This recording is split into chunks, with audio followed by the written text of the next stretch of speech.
Good afternoon, everybody, and welcome into the webinar for today, University Recruiting in a Semi-Virtual World. We're going to give it just a moment or so as people are still coming in.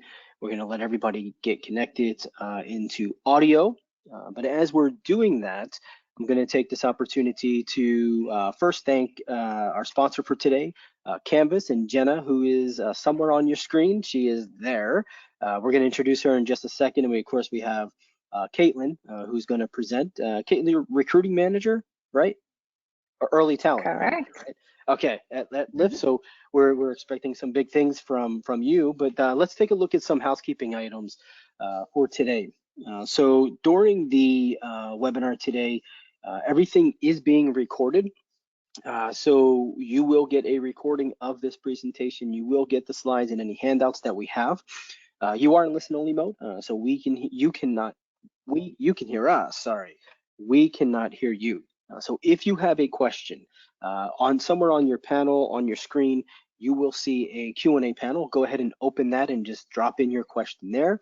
If you could just go ahead, just if you can hear me loud and clear and you can find that, just go ahead and drop a hey, how you doing, or a one or a two, something in there. Just let me know you're there, and we're good.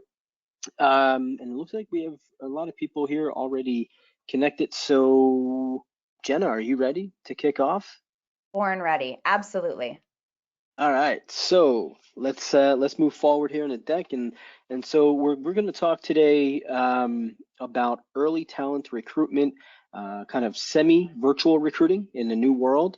And so, but before we do that, Jenna, who is with Canvas, our sponsor today, I want to introduce her. She's going to kind of give us a quick little intro, and then we're going to get right to the good stuff. So, Jenna, take it from here. Of course. So I'm Jenna Karamanos and I lead our customer experience function at Canvas, which means that I get the best job in the world. I get to work with all of the customers we partner with and support, including Katelyn and the team at Lyft. And I came over from a company called Handshake, so I'm very familiar with early career hiring, love early talent, and very passionate about leveling the playing field for all talent and helping to ensure that folks get access to great roles and really start their career on the right foot. And then in terms of what we'll cover, if we want to just hop back one slide, there are four kind of thematic elements, right? So what we learned obviously in 2020, which was I'm going to use this word, it's been used so many times, an unprecedented year for all of us in recruiting. And then also thinking a little bit about what 2021 and then the future more broadly looks like, right? So we had full virtual for a while, and now we get the opportunity to be in hybrid. And I think, and Katelyn will talk about this, like some good things came out of that too. It wasn't all just us zooming into the void, and then also talking a little bit about what success for the fall will look like, and then leaving lots of space for you all to ask Katelyn questions. And so my role here is really to just kind of do the introduction and get out of the way.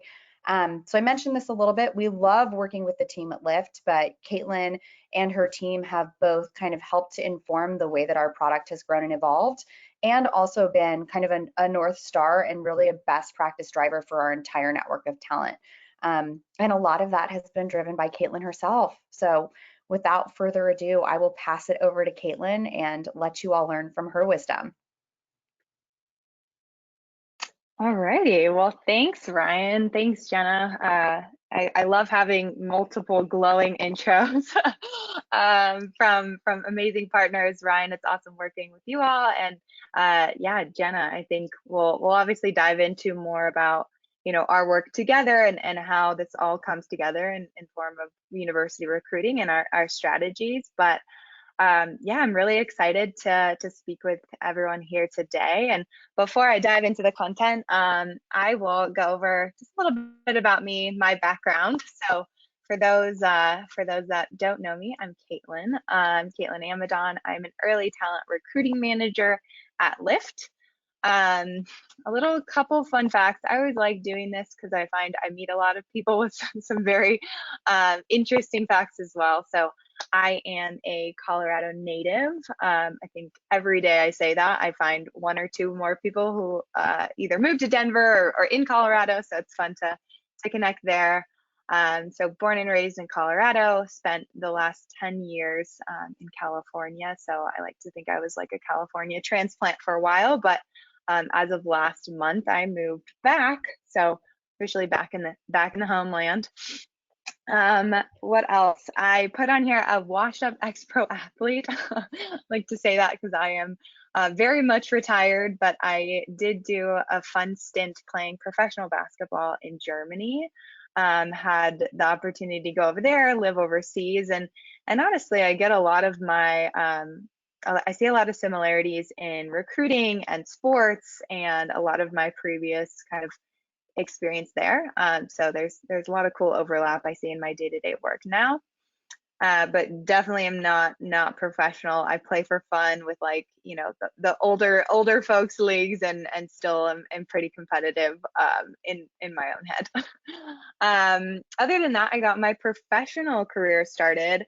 Actually, my first recruiting stint at a company called Juicero. If you ever want to Google something and get some funny enjoyment, it was a tech juice startup that I worked at that does no longer exist anymore. But I got my love and my passion started for recruiting while I was working at Juicero, and that actually led me into joining Lyft. I've now been at Lyft for a little over 4 years, so it's been quite a journey. I started back when we were just a two-person team, so it was just the two of us.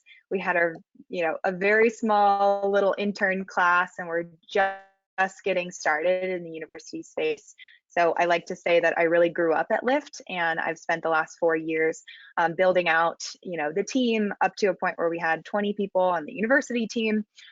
Starting with launching our internship program all the way to everything our early talent programs team does today, which encompasses not only internship, but new grad hiring, as well as a bunch of non-traditional and rotational programs that we've stood up. I've got to see the program scale from just San Francisco across the US, and now, as of last year, globally. So I've had a really awesome experience and have an amazing team of recruiters and program managers that are all supporting the Lyft team over there. And then outside of that, I am, an avid runner, yogi, mover. I really will do anything that is fun and outside and requires activity. I'm into all of that. And on the opposite end of the spectrum, I bake a lot. So, those two things balance each other out. And my team knows this about me, but I constantly am seeking the best flavor of ice creams. So that's just a life mission of mine. Cool. So getting into the actual meat of it. So now to kind of go into, what you all are here for, talking about university recruiting in a semi-virtual environment. So before I dive in, I really just want to preface this with the learnings I want to share today are really derived from, my personal experiences with Lyft. By no means am I an expert on this. I think, if anything, the past year has just taught me what not to do, or a lot of challenges and things that we've learned and had to overcome. So I'm hoping that my lessons learned can provide some value on where we've been going, or where we've been, and where we plan on going as a team in the future. So really what this means to me, university recruiting will never be the same. I think the pandemic has allowed us to discover new ways of collaborating. We've shifted our work, our school, we're all in offices in our bedrooms, some of us, but we've all been forced to go into a new virtual environment over the last year and a half. Whether we liked it or not, the shift was really inevitable. For me, I think something that was personal is just reflecting back on what this time was like in March 2020. I kind of feel like it was just yesterday that I was getting the email from our team about working from home for the first week. And I remember thinking, this can't last very long.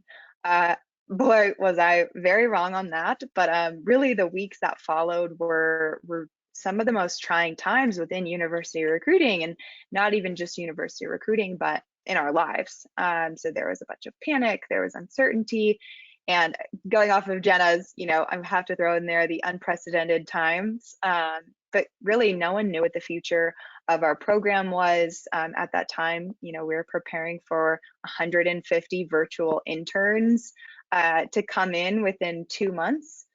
We didn't know what recruiting would look like in the future, or generally, what our lives would be and our well-being as a society. So on top of all that, I think knowing now that we are standing on somewhat close to the other side of what felt like one of the most, influential and challenging years of our lives, can finally look back and reflect on some of the huge learnings that came out of it. So yes, university recruiting will never be the same, but in my opinion, that is a great thing.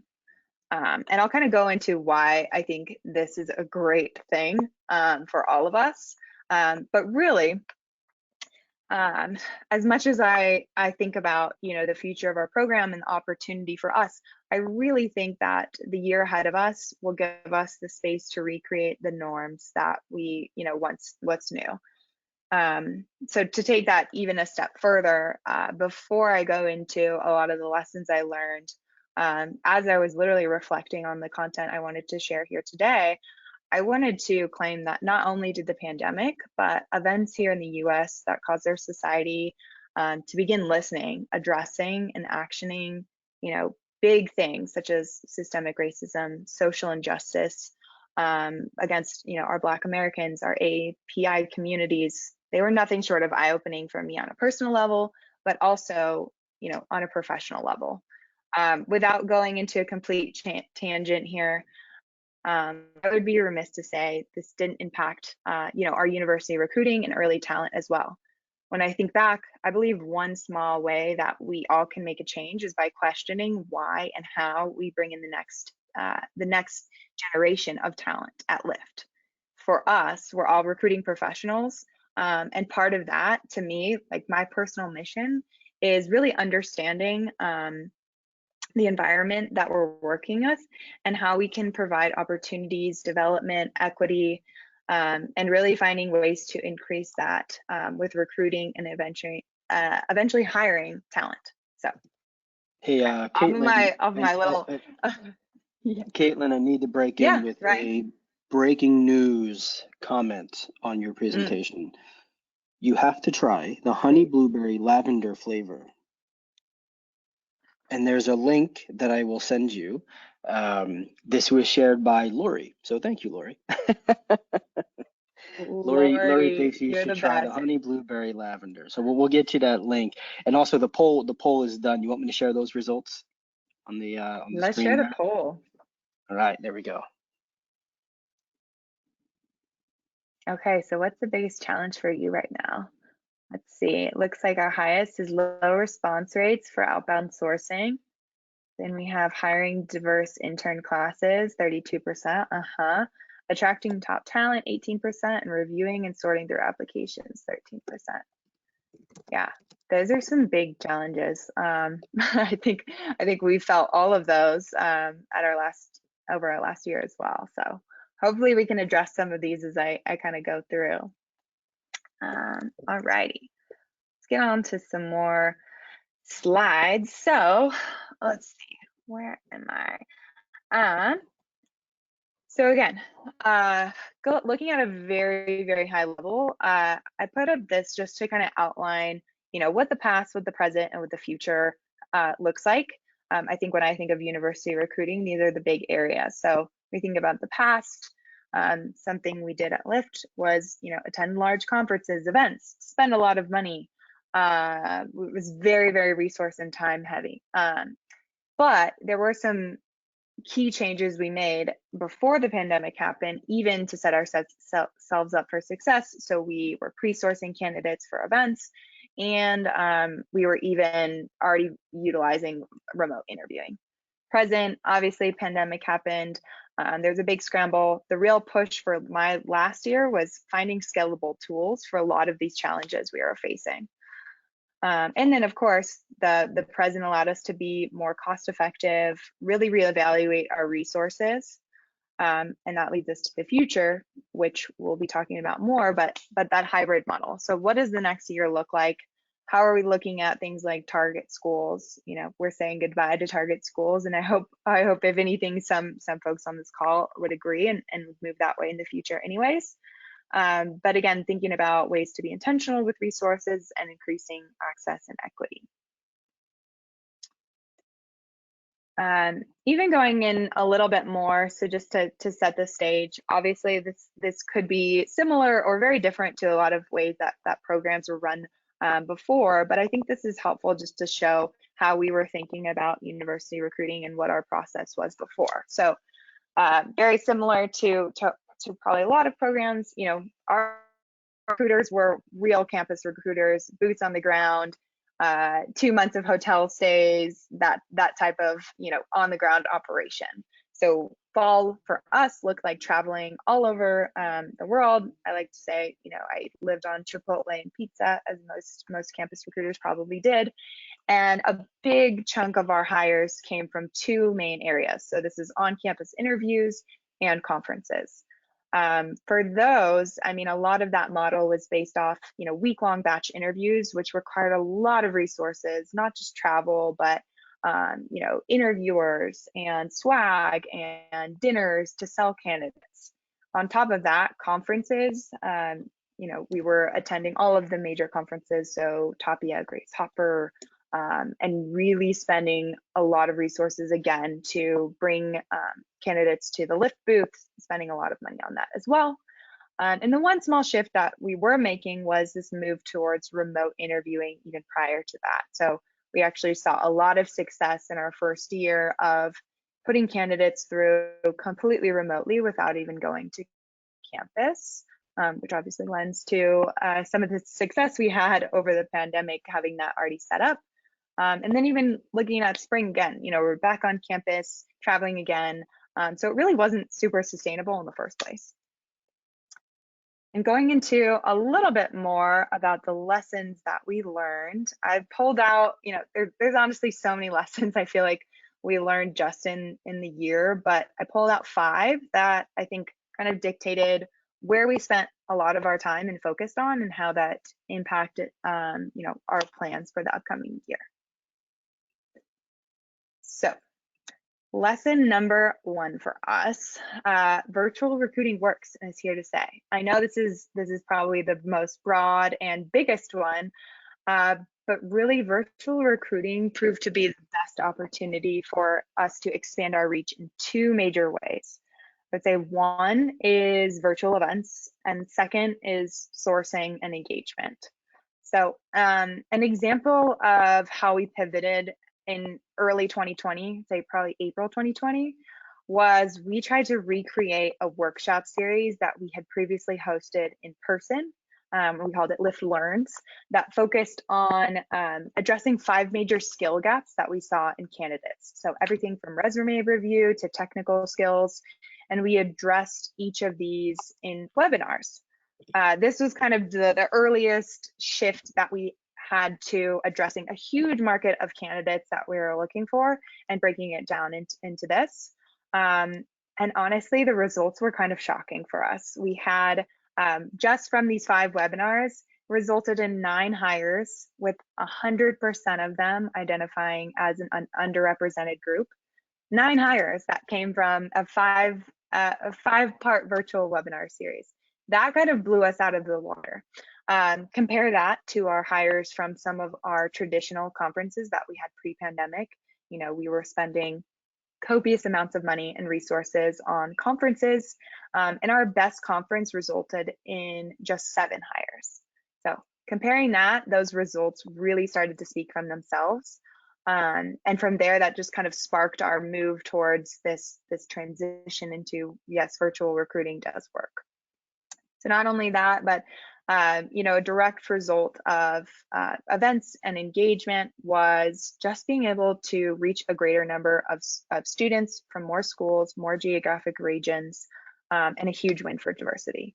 So this also rang true when it came to tracking our diversity numbers from virtual events, especially for our largest pipelines, which are mainly engineering. That played a part in the results for hiring our most diverse intern class to date. So not only did we have to go through all of this shift and all of this change, and we were very worried that we weren't going to be able to increase the representation of diversity within our intern class, but we actually exceeded that over the course of last fall hiring for our 2021 interns. which right now we have about 79% of our intern class for this year represented as female, Black, or Latinx. So the proof is in the pudding, is what we like to say, that it works. And not only that, but we were really able to get some really great engagement from it. Other than that, let's see, what else? Data.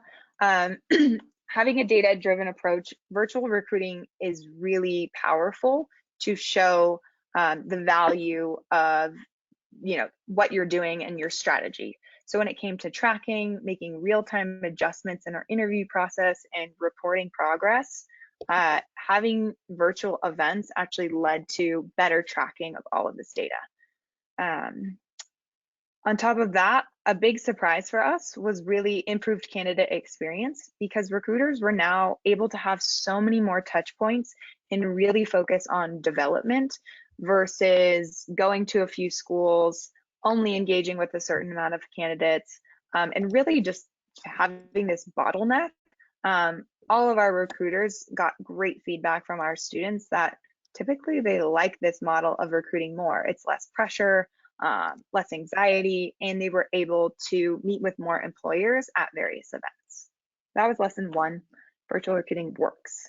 Now, kind of taking that a step further, not only does virtual recruiting, which, when in that sense I'm talking about events and engagement, outreach, all of that, virtual events in itself proved to be just as or more effective.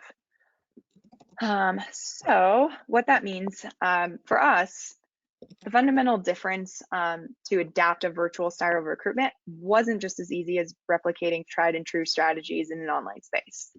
That wasn't effective. Something we learned is you can't just take every single event that you hosted on campus and throw it into a webinar, because participation and engagement are going to be hard. So a couple events to specifically focus on, obviously virtual career fairs. So the struggle was real. Hey, Caitlin, yeah. We have a question that came in, I think that's relevant right here.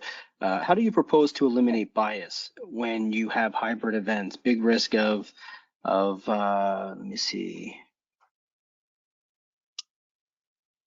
Boss, looks like there's a misspelling, or I'm not. Big risk of liking the person. Okay, so look, okay. How do you propose to eliminate bias when you have hybrid events? And then there's a comment there, big risk of liking the person candidate in the in-person candidate better versus hybrid versus virtual. So if I'm if I'm understanding the question is, how do you eliminate bias in a virtual environment? Yes. Yeah. I think a virtual actually tends to have less bias. Something I would argue is that in person, when you are having those like one-on-one face-to-face interactions, there is more tendency for bias, especially from the student perspective when you're having a conversation.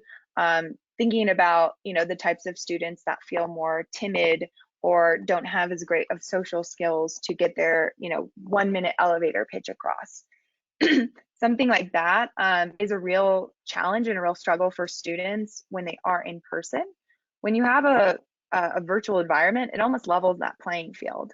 If there's a certain amount of time at a career fair, for example, that you have a couple minutes with each of these candidates, it's no longer about the candidates outshining someone else, or whoever's being more vocal or being more aggressive to get to your booth and have time with you. So I really think from our learnings, the virtual career fairs especially tend to eliminate that bias and even the playing field for students.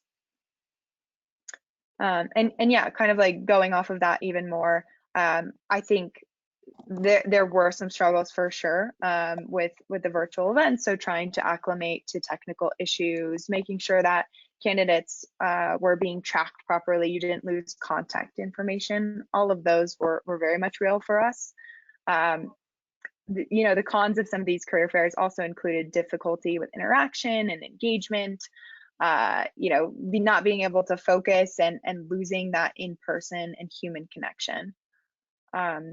Something else that provided to be really valuable during this whole experience, though, was the ability for technology to make it quick and easy to warrant immediate action for candidates. So instead of meeting someone at a career fair and saying, go check out our website, go apply online, there was this technology piece that led to them being able to action something, whether that was adding them to a keep warm strategy, a pipeline, or future events, or even directed them directly to an application. So the data, so the follow-up and action was easy, as well as data centricity. I think just having the technology to manage everything from RSVPs, who checks into your event, pre and post communication, and follow-up was extremely helpful for us. So a way we did this, obviously for a lot of our virtual events, Lyft, we used Canvas to go through and host over 40 events in 2020, just virtually, and for us being able to manage that with the technology was critical. Lesson number 3 for us. So kind of going off that last point, some in-person interactions for us totally can't be replaced. I'm not going to sit here and say that university recruiting as we know it should be entirely virtual, because I don't really think that is the best way forward. I think this virtual, this hybrid model will be the way forward, because the biggest challenge is that you really lose that lack of human interaction at some of the events. Something that I used as I was looking through, what we should be doing this fall, was I came across a poll from NACE, the National Association for Colleges and Employers, and found that 73% of respondents reported technical difficulties while participating in virtual career fairs and events, and 71% of the respondents said that attendance numbers were significantly worse in attendance than in-person career fairs. So I think the balance of that is, yes, it's not an either or, it's a both. Moving forward, I think having some events virtual, having some events in person is really the way to go, especially when you think about the ways students want to be recruited in the future. Sorry, I need a sip. So what else on this point? So I think the biggest challenge too, we learned that the hardest part to transition was really selling the Lyft culture and experience. We really had to think about adapting the ways we could share information with students and really make sure that they understood, the types of companies. It's not as easy than to showcase what we're doing as a company or culture when you're not meeting people in person. Lesson number 4, I think this was a big one for us. So increasing diversity required new strategies and bias for action. Kind of going back to a point I made earlier with the impacts of the pandemic, coupled with this need to change for IND, diversity and inclusion.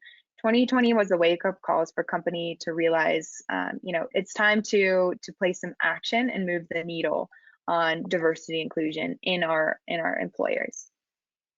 If it wasn't clear to me before, hiring diverse talent was the biggest opportunity we realized we had to make a change in our organization.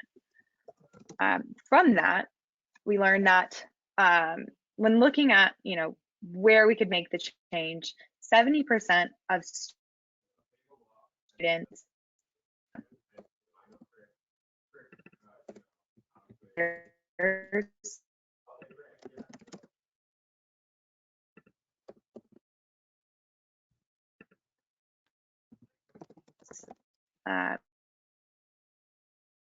became aware and or made decisions on their employers given the year and what we were doing. So win for us on this. So figuring out ways we could increase diversity would be having a few wins. So couple wins that we saw were commitment from our recruiters to not focus on specific universities. For example, we didn't even share with leadership what schools we were focusing on last year. We said, we're no longer going to target schools. We are focusing on finding talent where it is. And we increased goals for each of our events, sourcing and outreach, to have aspirational diversity hiring goals. Another win was that we were able to spend money on diversity-focused initiatives, so much smaller events, actually strategic and strategic partnerships that were focused for developing underrepresented talent. And we were able to reallocate our budget that previously came from travel and events and dedicate it towards some of our developmental programs. So one thing that really, when I think back at the year, and the biggest change that we made is, instead of focusing on going to as many schools as possible and recruiting there, we really focused on, where are the biggest gaps in our interview process, in our hiring process, in our candidates. Something that we reinvented this year was something at Lyft that we call our ETA program.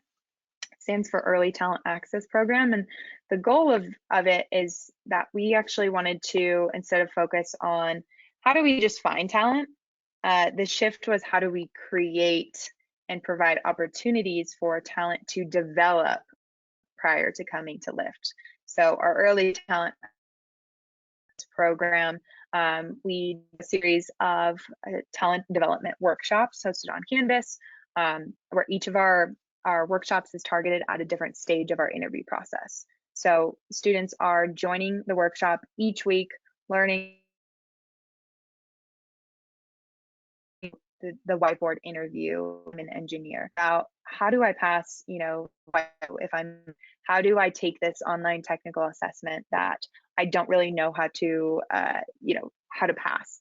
How do I make sure that when I go to these interviews, I'm asking the right questions to the hiring managers? And then they're actually given a chance to practice what they've learned in a real interview setting, one-on-one with a Lyft engineer, in a mock interview. And over the course of this 2 months leading up into our applications, they're able to learn and develop some of the skills that then they'll be tested on in their interview process. So I think expanding the scope of what you consider university recruiting is, it's not just maybe finding the talent, but thinking about new ways where your organization and your company can develop the talent that you want to see. So I think this will definitely be the future, and where companies, I hope, are putting more of their money into. This again comes with, more increased engagement at HBCUs and HSIs, but not just limiting, your recruiting to there, but really thinking about diversity as finding it within schools and regions that you primarily have not gone to. Yeah, that's lesson 4. Lesson 5. So I kind of touched on this throughout pretty much every other process. I feel like I'm a broken record on this one, but 100% one of the biggest keys was just an investment in tools and platforms. I think as we were realizing some of our interviewing processes or events and all of that, if we didn't have the right tools and platforms, we would not have been able to hire the students that we were looking for. So that includes virtual event platforms, diversity recruiting platforms, and ways to really rediscover existing talent. I know in the poll, a lot of people said, how do I think one of the biggest challenges, if I remember correctly, was rediscovering existing talent. So for us, having the ability to use Canvas to look at, the high volume of candidates we get in our inbound that primarily before and pretty much prior to 2020, we were not able to filter through all of our applications.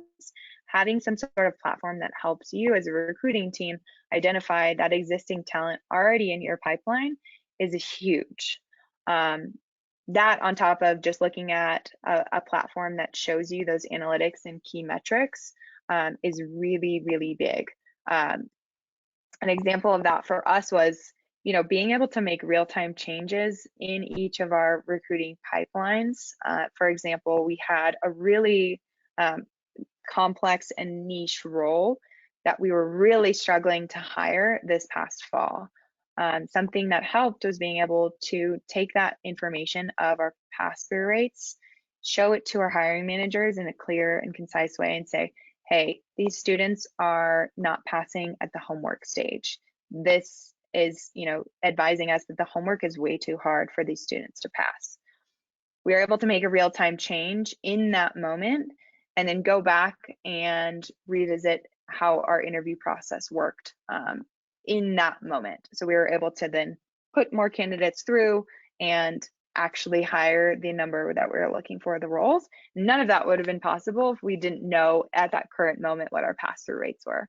I know one big thing that even before, I'm thinking back like 2 years at Lyft, everything was tracked in spreadsheets. And if you would have asked me 2 years ago if I would have known what a pass-through rate was for any of my given pipelines at any time, I would have not been able to tell you that. So I think as we move towards this future of everything being tracked virtually, the data and tracking metric becomes important. So with that, I'll kind of shift gears now that you know some of the, in my opinion, the 5 biggest things that we learned at Lyft. I think let's look forward to the future and figure out what we need to do next. So I'm actually gonna cue it off with another poll right now. And Ryan, you might be able to help me out with this, but the poll and what I'm wondering is, for those on the call, do you have a plan for hiring a diverse intern class this fall? Yes, you have it all figured out. If so, I might need to chat with you. I'm not sure. We're doing a few things that might work and not really. And yeah, this will kind of lead into my next portion. If you were to ask me this question, yeah. The answers are coming in, but go ahead and continue that thought. We'll let that run for another either 20 seconds or so as you run through that thought, and then we'll share those results out. Okay, perfect.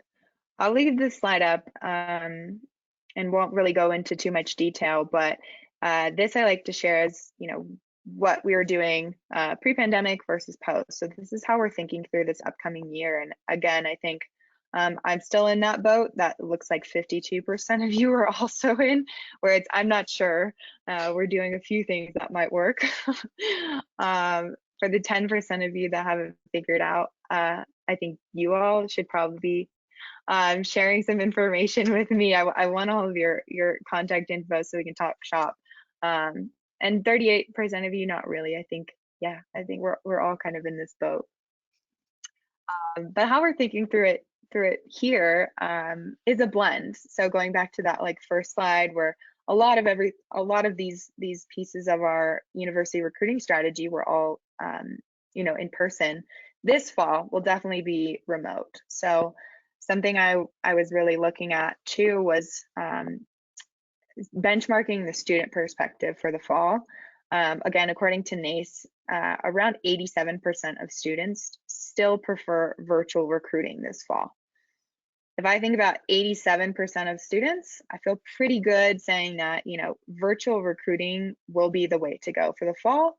For the other 13% that will be able to go in person, I think that's awesome, and we'll continue to see that grow in the future. But for the short time being, the next year, virtual recruiting seems to stay. So we'll again go through a combination of on-campus interviews, virtual conferences, virtual interviewing as well. And then I think the next time we'll really revisit if we're going back into any in-person events will be in the spring.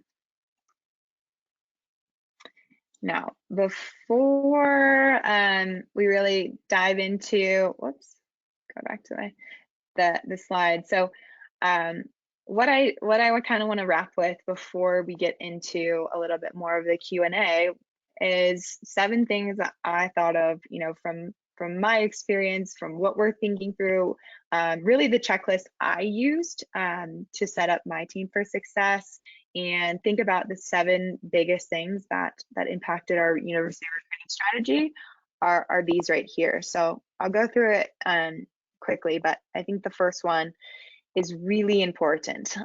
So checklist for success, rethink your target schools, and find ways to expand your geographic reach. So the biggest piece of advice, when I talk to other leaders in the university space as well, is the key is to start with the talent profile, not the school, and build your team around it. So I like to think of my recruiters as, people who are talent mapping to identify the profile and not be constrained to a school. I know this could come with additional challenges, so just calling it out here. Of course, you will receive some pushback on executives who want you to visit their alma mater, but I would advise you to empower those conversations by highlighting diversity efforts, showing how it could increase your pipeline numbers, and talk about your decreased budget. Something to note here too is if you do have a smaller company and program, less brand recognition, this is also a great opportunity to invest in smaller schools. You don't have to compete with the big tech companies that can spend a bunch of money for fancy booths. You can really use this to your advantage. So I think it's a good way to start thinking that way. Second is reinvent, kind of going off that point, reinvent your team's operating model. Take advantage that you're not limited by time or money to reach the top talent. This is an opportunity to restructure your team and roles. Like, do you have campus recruiters that were responsible just for travel and generating leads? If so, repurpose them and consider, how they can be talent scouts or sourcers, or really focus on just one piece of that engagement and increase your, response rates. So I think it's a good call to action to really reinvent what your team looks like. For us, we're, thinking about how our recruiters are going to be approach regionally and become experts in each of those areas that they're going to be focused on. Another big one is determine which events, if any, are critical to attend in person and plan for your attendance at the virtual events. When I was looking and going back into, what's out there, what are people doing, I found that 46% of employers plan on attending both in-person and virtual career fairs this fall. For us, we will be, one of the smaller percentage where we will be attending only virtual career events this fall, but in the future we'll be moving more towards that way. So I think it's very much dependent on understanding the why for you going to the platform, and a couple tips that I think it's helpful to think about when you are considering a virtual career fair is ensure that students can engage with you on a one-on-one basis. That was the number one feedback we received. That was the most major disqualifier for students wanting to attend career fairs, was the ability to engage with an employer or a person one-on-one. So make sure if you are attending these events that you have a plan to have one-on-one sessions, have coffee chats, and really make sure that students are aware of that and come to it knowing that. And then the second biggest piece of feedback is make sure that students can leave their digital resume and contact information, that you have a plan to follow up for each of those. And then last, my four remaining checklist items for you would be really to audit your current tools and platforms. This is a great opportunity, as a university recruiting team every year, to reevaluate what you're using for sourcing, what you're using for events, how you're going to, plan around the tools and the platforms. And that comes with not only focusing on, do you have something to source students, message students, keep them warm, host events, and really reconsider what all of that looks like in one package. Because if you can't, pre-identify your talent before these events, you can't have a seamless integration with your applicant tracking system. Those are things you want to think through and make the decisions on now so that you can set yourself up for success. And then analyzing your current interview processes. I think this is something I kind of talked about earlier, but really being able to have the data around pass-through rates or making educated decisions as you're going through not only just knowing, the number of applicants you have, but really breaking that down into how those numbers translate into the interview process and being able to track your metrics throughout the entire season. Other than that, I would say recommend strategizing your employer brand opportunities. So again, a big one, I think, as we see, we're recruiting into this Gen Z environment, students are really, really looking for transparency this year. That was some of the biggest feedback we received after our hiring season was being transparent with sharing your culture, your I&D efforts. That is one of the major reasons students will be joining, accepting their offers this upcoming fall. So things to think about: do you have current representation in your executive roles? Do you offer mental health benefits or ERGs? Will you be offering remote or hybrid, work flexibility this upcoming year? And not only do you have those, but make sure you have the plan to share them. So social media, events, really thinking through that strategy of how do you take what you have in your benefits as an employee and your culture and share that with students this upcoming year. And then the last one I'll kind of end on is really, again, outlining how you will measure, track, and report your success. This will be huge, I think, moving forward, especially if you want to justify the differences of a virtual strategy versus an in-person strategy. One thing we're going to do at Lyft is take those two data points and model them against each other to look at for our upcoming season. So if we attended this virtual career fair versus this in-person career fair the year before, which one actually ended up better for us? Did we have more hires from one? Did we have better leads from one or the other?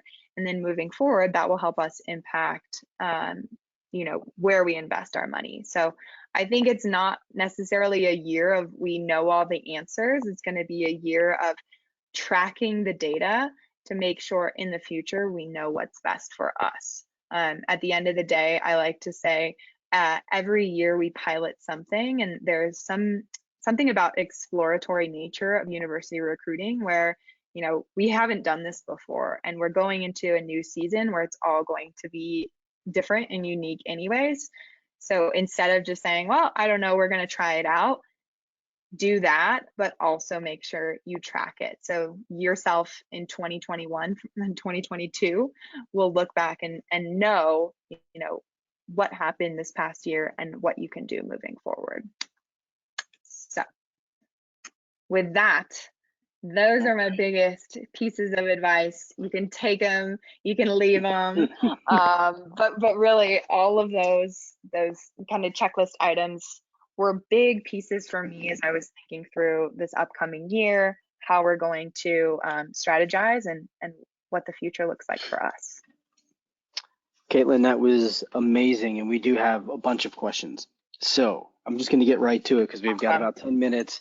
And we've got about 8 questions here. I'm sure more will come in, so let's just kick off here. How do you create a unique identity in the current world of too many virtual events and career events? Let's try to keep, I know you can go super deep on these. We'll go fast and furious, and we can always get back to them as well. Yeah, that's a great question. So I think the easy answer is going back to the why and the unique value you could add to your audience. So instead of just thinking about the content as sharing what your company does or what you have to offer, I think a big thing is what does the student need, and what will the student need that you would want to recruit for? So if you're recruiting for engineers, they could learn all they want about your company themselves, but they want to go to an event where they can take real value away from it, whether that even relates to your company at all. So, hosting events and developmental programs that show students, we care about you as a student and a potential candidate, yes, but you can take this information and apply it anywhere else that isn't super specific to your company. I think that's where we've seen the best feedback is students are shocked, or candidates are shocked saying, wow, like you all really care about us as development. And then in turn, that actually leads to a better brand presence anyways, but really focus on that first part of how can you provide value. Right. Yeah. Very good. Okay, what types of events have you found to be most valuable in person rather than virtual to prioritize? Yeah, that's a good question. I think the most valuable in-person events had to be a lot of I would say the network, like any events that deal with networking. And then I'll take it a step further, not just networking, but really creating like that one-on-one, coffee chat or face-to-face interaction with students. That would be really important. But um, I think from like an actual event standpoint, where we saw value and where when we go back in person will be valuable will be two ways. One will be the actual on-site or on-campus interviewing, because I think you get a whole different level of interaction when you're at a big conference or at a big event and you do have that in-person interaction. And the second would be at schools or universities, like for example, HBCUs, where the interactions are much different. It's a lot more, high touch. Maybe you're trying to get across points that are not easy to get across on, just like virtual environments, webinars. So something where you're really prioritizing diversity or small and intimate events, I think that's where we'll go back to. Okay, and so let's pull that question up. The question here on the HBCUs, can you share some examples of what you did or do to engage with the HBCUs?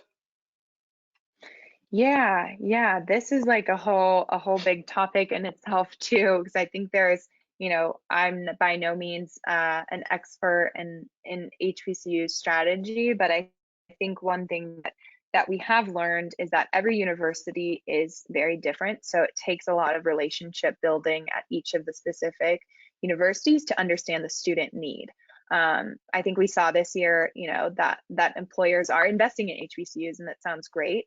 But it's not just like, hey, we can either offer you or throw you money to these big HBCUs, because like Lyft, we couldn't do that from like a financial standpoint. So it's really understanding each of the unique universities and going in and literally asking them. Like as I started getting into this space, I had conversations that I didn't even know I would have, of like talking to the dean of the computer science or talking to a faculty staff member and saying, hey, I'm from Lyft and I want to figure out a way to get your students opportunities. How do you need our help? How can we help you? Is that financial? Is that development? Is that just sharing opportunities and educating and informing students? And I think every university I found, that conversation has been wildly different. So it does require this like, hey, I'm coming to you, and understanding. Of course, a lot of that is like, how do you even find the right contacts to those people? And that's a whole nother challenge in itself. But really approaching it different at each university, and also going to the smaller HBCUs. That's where we found a lot of great and valuable events, was hosting a technical workshop at a school that doesn't really get that same level of, what's the word I'm looking for? It's not quite in the limelight. So it's not like going to a Howard that, everyone knows that, like, maybe these top target HBCU schools, focusing on the smaller ones that you can engage with, and that they'll get so much value from employers just investing in a session with their students or reviewing their resumes. And those small targeted events, and even just asking. Again, asking is my biggest advice. Go to a school and ask them what they need, and they will tell you exactly what they need. All right, here's another one. How have rotational programs at your company changed during the pandemic, and how do you see it future state? Yeah, oh, that's a great question. I actually love this because within the pandemic, we were able to launch a brand new rotational program for one of our research functions, as well as grow our apprenticeship program. And we've had a bunch of other requests internally to stand up these rotational programs. I think why we're seeing this all come, and why I think this is a big future for early talent, is, expanding outside of just internships is the way I think early talent teams will go. So finding pathways for career changers, non-traditionals, boot camps, having a pathway for those types of candidates into your company is not as simple as, hey, we're going to hire you. So building a program around and working backwards towards the recruiting, you can actually see how that will provide value. So for example, a candidate who goes to a boot camp and attends, say it's in engineering and they want to work at Lyft, it's not as easy as just, here you go, we're going to hire you, here's an internship. It's actually rethinking the model of hiring and developing before you actually, go through this program. And a lot of times that's what the benefits of a rotational program are that you get this on the job development piece with the rotation, whether that's rotating teams or roles or whatnot. You're really getting that exposure. So you're building an experience around the candidate that then lends into a better hire in the long run.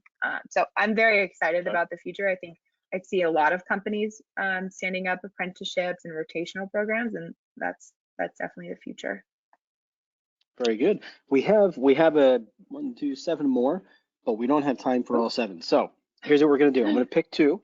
We're going to go through 2, and then we'll pass them off to you, and we'll just kind of, we'll get answers back to everyone who has asked. So here's the first one. What are some other platforms that you have found valuable throughout the recruiting season?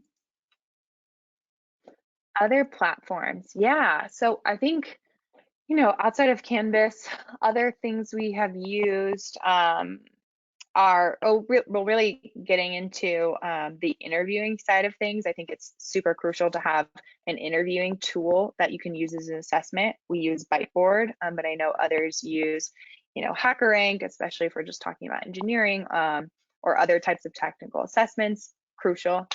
Other than that, platforms, still utilizing, any type of recruiting platform that your talent team has access to. So, there's like, on our recruiting team, we use Gem or still using LinkedIn. I think there's other ways that you still want to make sure you're finding the larger talent pool. But as long as, I kind of see sourcing, events, being able to have a platform that you sort through your inbound, something that can encompass all of those areas will be the tool for you.